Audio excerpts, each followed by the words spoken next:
Welcome to week 2. Hopefully you practice week 1 and have much better awareness of your inner core. During this week, we're going to integrate load into the inner core stabilization. We're going to start finding our neutral pelvis. So exhale as you imprint, activate abdominals, inhale, move into the anterior pelvic tilt, and then find that neutral position. Find your triangle if you need to, turn on your bungee cord on, pelvic floor. Now we're going to bring our hands behind our head as we're going to add flexion load. The key is to maintain neutral, so don't let your back go into the flat position. Breathe in as you gently nod your chin. Exhale, lift your head, slide your ribs down as far as you can without changing neutral pelvic position.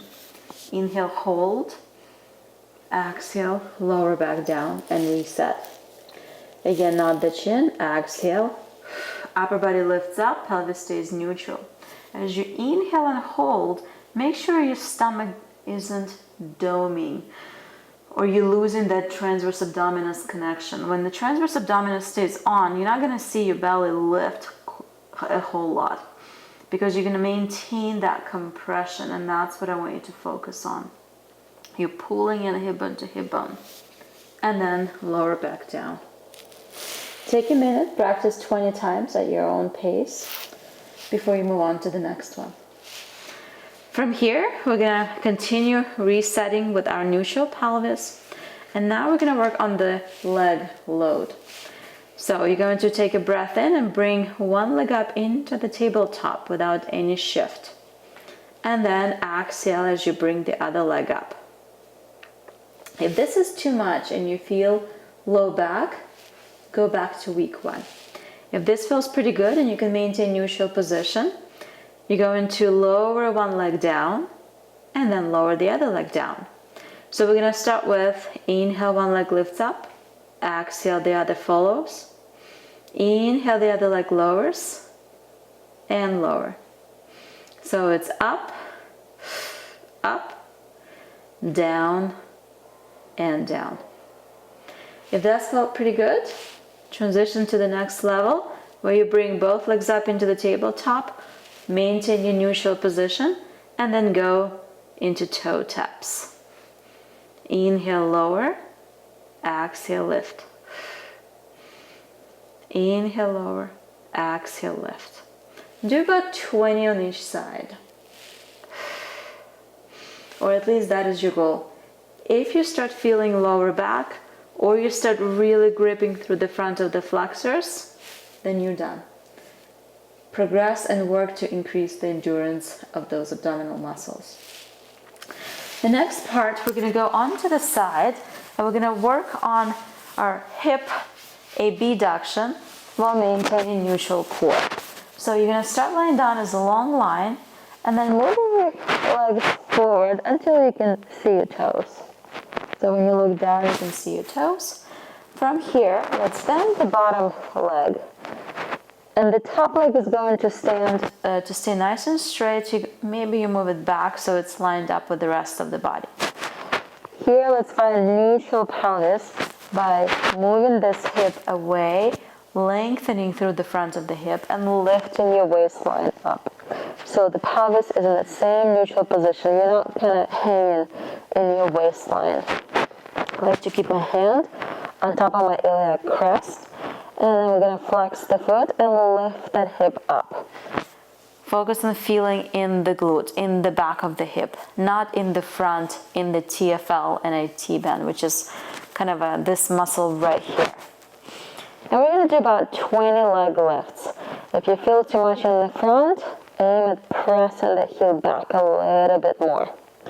Really, our goal is to teach our body to keep our pelvis neutral with the load in sideline position. Now, the pelvis stays nice and leveled as multifidi is doing its job, not letting our spine to rotate. So if you feel like you're rotating forward or back, you're going to reset. So this is, again, all those parts of our inner core working together. After you did 20 on one side, move over to the next. Pause this video and practice. Our next part is on the stomach. This is our last part in week 2. So roll up a towel, maybe roll up your mat so that your forehead is supported. And then find your pelvic bones with each hand here. From here, find your neutral pelvis. So abdominals are engaged, pubic bone gently pressing down into the floor. And you're going to feel your hip bones underneath each fingertip. Without letting your pelvis rotate, I want you to bend one knee and straighten it. So you're just going to work on flexing and extending your knee, noticing if you feel like your pelvis wants to rotate to the side, if your lower back arches, you're going to stabilize, find your neutral, and only bend the knee as far as you can maintain that neutral, feeling relatively equal pressure into each hip bone. You can alternate side to side. You can do 20 on one side and then the other, slowly increasing that range of motion. After this, bend one knee and then work on rotating that hip side to side. So your goal again is to feel neutral pelvis and to allow your hip to move externally when the heel goes inward and internally as the heel goes outward without rotating through the pelvis. Do about 20 on each side. It's okay if you have to limit your range of motion. It's okay if you feel jerkiness, if you feel that your hip isn't smooth. That's actually great in terms of re-education of movement, because that means that that pattern wasn't optimal and you're starting to rebuild proper sequencing and rewiring your brain here. Pause this video and practice at your own pace. The last thing we're going to do is hip extension. To start, just test yourself. Take one leg, reach through the foot, and lift that hip up. Notice if your pelvis shifted, if you feel a lot of pressure in that hip and the other hip lifts off and you can't feel it underneath your fingertips. If your back twists and rotates quite a bit.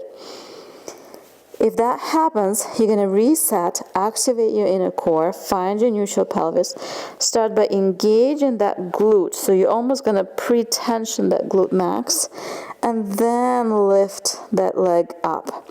You want to find pure hip extension without compensatory lumbar extension. Turn on the glute and then lift the hip up. Now you're going to feel the leg that lifts, that hip bone is going to press more. There's going to be a little bit of a pelvic rotation that happens. It's supposed to. It's a coupled motion that we're supposed to have.